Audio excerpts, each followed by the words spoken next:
ये कहानी है एक सबसे बड़े अपराधी और सबसे काबिल पुलिस ऑफिसर के बीच की टक्कर की। ये कहानी है एक आम इंसान के द मोस्ट वांटेड क्रिमिनल बन जाने की। जी हाँ, ये कहानी है खाकी द बिहार चैप्टर की। दोस्तों, आप देख रहे हो मूवी टाइम विद के। और हाँ, अगर आप लोगों ने अभी तक चैनल सब्सक्राइब नहीं किया है तो प्लीज़ इसे कर लीजिए। कहानी के शुरू में ही दिखाया जाता है कि पुलिस ने एक अपराधी के घर को चारों ओर से घेर लिया है और वो उसे गिरफ्तार करने ही वाले हैं। लेकिन इत्तेफाक से उसी दिन चुनाव की जो मतगणना होती है वो जारी होती है। इसलिए उनके जो ऊपरी अधिकारी होते हैं उन्होंने उनको होल्ड पे रखा हुआ होता है कि अभी रुकिए, अभी ऑर्डर नहीं आया है कि क्या करना है, गिरफ्तार करना है या नहीं करना है। और फिर चुनाव के जो शुरुआती रुझान होते हैं इससे ये लगता है कि जो पार्टी पावर में होती है वही लोग जीतने वाले हैं। तो पुलिस को ऑर्डर दिया जाता है कि जाइए और आप अपना एक्शन लीजिए। पुलिस हरकत में आ जाती है और उस अपराधी को पकड़ने की कार्रवाई शुरू कर देते हैं वो लोग।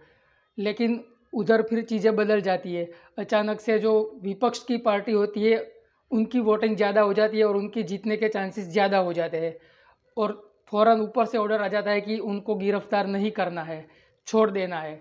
और जो पुलिस वहाँ पर गई थी वो उसे बिना पकड़े ही वापस चली जाती है। इस एक सीन से पता चलता है कि किस तरह से पॉलिटिक्स चलती है, किस तरह से एक गुनहगार को पकड़ने और छोड़ने के पीछे किसी भी पॉलिटिशियन का कितना बड़ा हाथ होता है और पुलिस वाले बीच में ही पिस जाते हैं।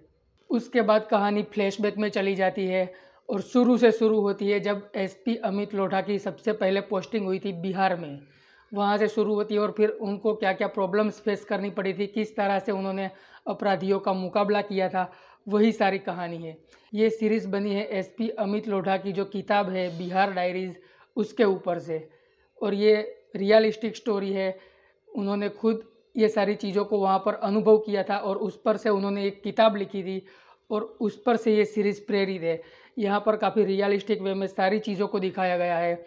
यहाँ तक कि डेट्स भी दिखाए गए हैं कि किस डेट पे क्या क्या हुआ था, क्या नहीं हुआ था। कहानी का स्क्रीन प्ले बहुत ही अच्छा है, बहुत ही खूबसूरती से और इंटरेस्टिंग तरीके से कहानी आगे बढ़ती है। डायरेक्शन बहुत ही अच्छा है, उन्होंने बहुत ही एंगेजिंग तरीके से सारी चीज़ों को पेश किया है। हालांकि ये कोई बहुत ज़्यादा एक्साइटिंग या एज ऑफ द सीट रखने वाली थ्रिलर टाइप की सीरीज़ नहीं है, सीधी सादी कहानी है अपराधी और पुलिस की टक्कर की। लेकिन जिस तरह से उन्होंने पेश किया है, कोई भी डल मोमेंट आपको इस पूरी कहानी में नहीं मिलेगा। कोई भी ऐसा सीन आपको नहीं देखने मिलेगा जो कि अनवांटेड लगे, ऐसा लगे कि इस सीन की क्या ज़रूरत थी। क्योंकि ऐसा बहुत बड़ी बड़ी सीरीज़ के साथ भी हुआ है, बहुत सक्सेसफुल सीरीज़ के साथ भी हुआ है कि बीच में कुछ एक सीन ऐसे होते हैं कि ऐसा लगता है कि इस सीन की कोई ज़रूरत नहीं थी इस सीरीज़ में। लेकिन यहाँ पर ऐसा नहीं है, कोई भी सीन ऐसा नहीं लगेगा आपको कि इसकी ज़रूरत नहीं थी और ये ज़बरदस्ती का डाला गया है। बात करें अगर एक्टिंग की, तो करण टेकर ने अपने रोल को ज़बरदस्त तरीके से प्ले किया है। एक सपाट चेहरे के साथ जो एक्सप्रेशंस उसने दिखाए हैं वो गजब है। वो एक टीवी सीरियल का एक्टर है जहाँ पर कि बहुत ज़्यादा लाउड एक्टिंग होती है, लेकिन वो लाउडनेस यहाँ पर कहीं पे भी नहीं दिखती है। बहुत ही परफेक्ट तरीके से उन्होंने अपने रोल को प्ले किया है।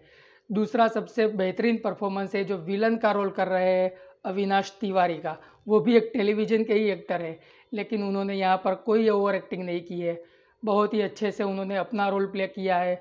बहुत ही, जैसे कहते हैं, हाव भाव उनके चेहरे पर ज़्यादा नहीं आते, सिर्फ आँखों के इम्प्रेशन से ही अपना रोल प्ले किया है और वो बहुत अच्छे लगते हैं।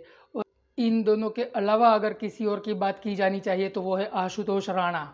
बहुत ही अच्छे एक्टर है और वो आँखों से एक्टिंग करते हैं। उनकी आँखें बहुत ही भाववाही है। आप देखिए इस सीरीज़ में, आप देखिएगा उनकी आँखों से लुच्चाई टपकती है और उनका कैरेक्टर भी ठीक वैसा ही है। आपको बहुत इंटरेस्टिंग लगेगा। आप ध्यान से उनकी आँखों के ऊपर कंसंट्रेट करके देखिएगा कि किस तरह से वो अपनी आँखों से काम लेते हैं। ओवरऑल अगर देखा जाए तो एक बहुत ही ज़्यादा वेल मेड सीरीज़ है। अगर आप लोगों ने नहीं देखी है तो मैं आपको रिकमेंड करूँगा कि आपको ये ज़रूर देखनी चाहिए। और अगर आप लोगों ने देख ली है ऑलरेडी तो आप मुझे बताइए आपको कैसी लगी है। Thanks for watching the video guys. और हाँ, अगर आपको वीडियो पसंद है तो प्लीज़ इसे लाइक ज़रूर कर दीजिएगा। Take care.